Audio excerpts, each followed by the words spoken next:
Well, looks like the dub is at it again. Uh, Facing more allegations and just exposing themselves for being very poorly run and just a bad league. That's about all there is to it. The season's been over for a while now, probably a month or so. I don't remember the last game was. Probably check my timeline on that one. After the WNBA finals that was so rigged and scripted that even Jake Paul and Mike Tyson are blushing over it. Season's been over, and Caitlin Clark's been long since eliminated. The person who a lot of people, including myself, have actually tuned in to watch this year. A lot of people tuned in to watch the WNBA that never have. She's long since been eliminated, having the time of her life, going to swig with Lexi Hull, going to the LPGA Annika Sorenstam Invitational, playing in the program, having the time of her life, going back to the University of Iowa where she went to school and made a name for herself, and watching games and just enjoying herself. The league that hates her, that she's a part of, that hates that she's there, still finds a way to embarrass themselves and make themselves look even worse than we thought. Situation the Seattle Storms come out, and it's just another log on this fire of this dumpster fire. I mean, I don't even know how to put it, to be honest with you. I mean, at this point, you know, so I started watching the WNBA this year for the first time ever because I'd fallen in love with watching Caitlin Clark play basketball when she was at the University of Iowa in her college days. I'd watched women's college basketball before. Nothing overly offensive about it. Sometimes the play isn't great, but sometimes the play isn't great on the men's side either. So nothing there. So I actually decided to watch the WNBA this year because I wanted to keep watching Caitlin Clark play basketball, and that's a decision I don't regret. I'm glad I watched her play, but man, being a WNBA follower, whew, I feel dumb. I'm just gonna say it. That's just a pitifully run organization, a pitifully run league, and now they've got even more coming out. All season, all season they have just anytime anything involving Caitlin Clark happened, the players association, keep that thought in mind for a second, or hold that thought, I should say.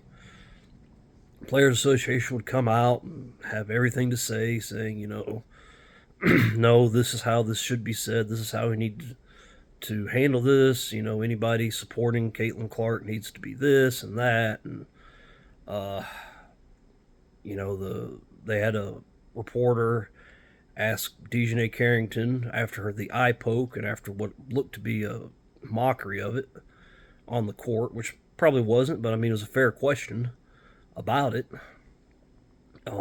Sent out a 5-page meltdown towards her.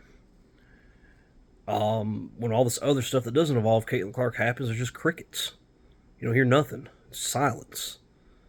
I mean, you could hear a mouse fart. It's crazy. So the president of the WNBA Players Association is a lady by the name, and she's a player for the Seattle Storm. Been playing for a long time. Her name is Neka Umunke. I probably mispronounced that, and I apologize. I'm not trying to mispronounce that name, but I know her sister Enrique plays for Dallas, and she plays in Seattle. Enrique had some just amazing games against Indiana, but that's neither here nor there now because her sister Neka, like I said, she's part of the Seattle Storm. Her and Skylar Diggins were brought in to have veteran leadership. And now there's a lot of reports coming out that they are being investigated for workplace bullying by the coaching staff. Now, keep in mind, Neke, who is the president of the Players Association, is on the team and is very close with the coaching staff. Their head coach, who's I just drew a blank and can't even remember her name, shows you about where the WNBA is at. I'll think of it here in a second, but so their coach, she's very very close with, and her and the rest of the coaching staff are being investigated by an independent firm for workplace bullying, for creating a toxic environment and all this stuff. And it's coming out now. And these are reports. I don't know if this is true or not, but the president of the WNBA Players Association, Nika, again, I'm probably mispronouncing her name, and I apologize, but they would have players' meetings without her.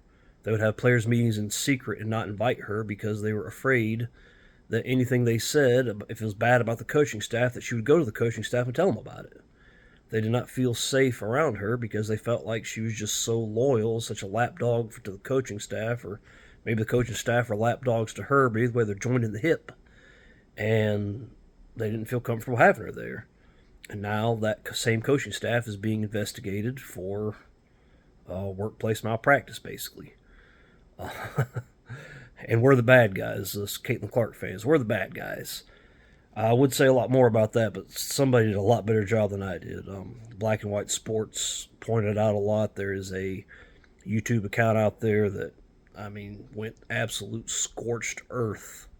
And it was beautiful, and it said everything we're thinking. We're the ones that were painted as the bad guys, the racists, the ones who weren't like them. We're the intolerant ones. We're the ones who don't understand what's going on. We don't understand women's basketball. We don't understand women. We don't understand people of color. We don't understand this, that. We don't understand homosexuality because apparently everybody's like me, a straight white guy who hates everybody that's not straight, that's not white, and that's not a guy. Apparently, that's not true of me, but that's what they think when they think of people like me who have tuned in this year to watch Caitlin Clark. I never watched the NBA before the WNBA before this year, and looking at it from the outside, I had a lot of preconceived notions about it. Just from what little bit I had seen, publicized, what little bit I'd seen, just heard about it. It seemed like an organization that was very incompetently run. It seemed like an organization that was not very organized. So the organization is actually a misnomer, and it just seemed like an organization that never had to face any accountability whatsoever. And as a result, they've had these just incredibly bad practices allowed to go on forever. These bad workplace practices that are making my cat go crazy. Loki over there, even he's meowing thinking about it. And it turns out I was even more right than I thought. And I'm not bragging about that either. I don't want to be right about this. I don't like the fact that the WNBA is such a festering trash heap, but there's just not much you can say. So what do you do now? So the Players Association, like I said, sent out a 5-page meltdown regarding a question that one of the players asked about Caitlin Clark. Their president is on this team and is apparently very, very close with the coaching staff that is under investigation and under fire right now. So what do? They've not really released any kind of statement. They can't. And this is the point where you have to force Neke to step down. It seems pretty obvious, and it just makes you wonder. But she's not yet, and she just had one on Sue Bird and Megan Rapinoe's podcast. Yeah, her again. About talking about how much she loves the coaching staff, how much she sees herself in the coaching staff, and now that's looking bad. That's looking real bad. And like I said, now they're being investigated. We know that, and we don't know a lot else. We just know what we've heard, and so far, you can tell in the WNBA, what you hear a lot of the times is pretty much what's going on. It was pretty much reported from the word go that after the season, the Indiana Fever were going to fire Christy Sides and hire Stephanie White, and that's exactly what happened. Why they just come right out and do it, I don't know, but we all pretty much saw that one coming a mile away. Even people like me who really didn't know that much about Stephanie White or Christy Sides or anything about either of them before Caitlin Clark made her debut back in May. So, they absolutely need an overhaul from top to bottom. The WNBA does. And like I said, this is the time, I've talked about this in the past, about the WNBA needing to have somebody be the adult in the room and saying, look, no more of this bubble No more of this basically being the high school cafeteria anymore, the Mean Girls Club. We're going mainstream. We're going to act like a mainstream. We're going to be run like a mainstream company. If you don't like it, you're going to get kicked to the side, and we're going to pull somebody else in that can do your job just as well. Because if you're not Caitlin Clark, guess what? You're replaceable. Everybody not named Caitlin Clark is replaceable overall. And even though a lot of people like myself that have followed the Fever have grown emotional attachments to Leah Boston and Kelsey Mitchell and Lexi Hull and Erica Wheeler, to me they're not replaceable, but to the overall audience, as much hate to say it, they are. I said they're not to me, but they are overall. So, they just need a complete overhaul at this point, and it's obvious the people involved, they need to bring a lot of outside people in. That's what the Indiana Fever have done as an organization, and I think that's going to be the smartest thing ever. They've either brought people back that have spent time, in the NBA, like their president, or brought people in from an outside spot, and they understand. We need some outside, faces and and outside eyes from the outside to take a look at this, give an honest perspective, and say what we need to do different. Understand what we need to do different. And that's what the WNBA needs, because a lot of people involved in the WNBA are trying to run this unrivaled league, and man, I don't want to dance on this grave before it even starts, but this is looking to be a disaster. At this point, I'm thinking even if Caitlin Clark does show up, she'll bring in ratings, but it's still going to be a disaster. It's like the Mike Tyson Jake Paul fight. Mike Tyson was there. It was awesome to see Mike Tyson, but the event was a disaster. They made millions and millions and millions of dollars, hundreds of millions of dollars. It was still a disaster.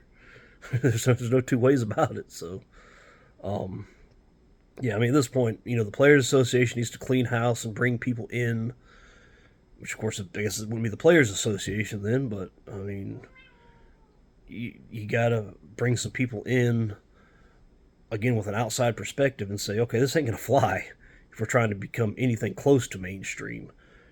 Commissioner, the way the commissioner's office, the way the league's run. And really each team, if you think about it, the coaching carousel this year was just that, a carousel. The Fever got the Suns coach, the Connecticut Suns coach, Stephanie White. Chicago got some guy who's been an assistant for a while. And it's just been going round and round. Kurt Miller, who he's back, and with another team, and I can't remember where. It's just like I think 8 of the 12 teams fired their coach or had a coaching change. So, like I said, they need some outside voices, because they've just been gone so long without having to have any accountability whatsoever that there's just nobody inside that organization that's going to make it work. You have this generational talent. I would say that Caitlin Clark's the biggest star right now. Does she pull in the same ratings as like NFL quarterbacks? No, but at the end of the day, NFL quarterbacks are interchangeable. It's like Patrick Mahomes. He's amazing, but the NFL should be doing amazing without him. As awesome as Patrick Mahomes is, the NFL would still be doing crazy ratings and bringing in crazy revenue even without Patrick Mahomes, even without some of these people. Whereas the WNBA, they're the difference between them being an absolute just illegitimate league basically, and being a mainstream league that's looked at like a mainstream league and held to the same standards as other mainstream leagues, is Caitlin Clark. You cannot interchange her with anybody. Everybody else, like I said, even the ones I've really grown to like on the Fever, you can interchange them in and out, and there'll be no difference. But Caitlin Clark is absolutely, you can't switch her. She's like Tiger Woods was with golf. You can't, it's just not going to be the same without him. It's not going to be the same without her. And, golf, I think, has seen that. And so, like I said, they just continue to embarrass themselves. Everything we've thought about the people running that league has been true. And like I said, now's the time. Now's the time to say, all right, look at this incredible conflict of interest. This is one of our most respected players. You know, they promoted her to president of the Players Association. The vice president is, if I'm not mistaken, it was Kelsey Plum or Chelsea Gray or one of the people on the Las Vegas Aces who have been sued for basically firing one of the players for getting pregnant. I mean, how dare she partake in heterosexual relations that would result in her getting pregnant? Um, I think that probably has more to do with her actually getting pregnant, to be honest with you. I mean, this definitely looks like a league that discriminates against people that are straight and white. And like I said, it's the fact that the Players Association is doing nothing about stuff going on in Seattle, considering the orientations and the colors of the people involved. I mean, it is what it is. You got to call it exactly as it looks.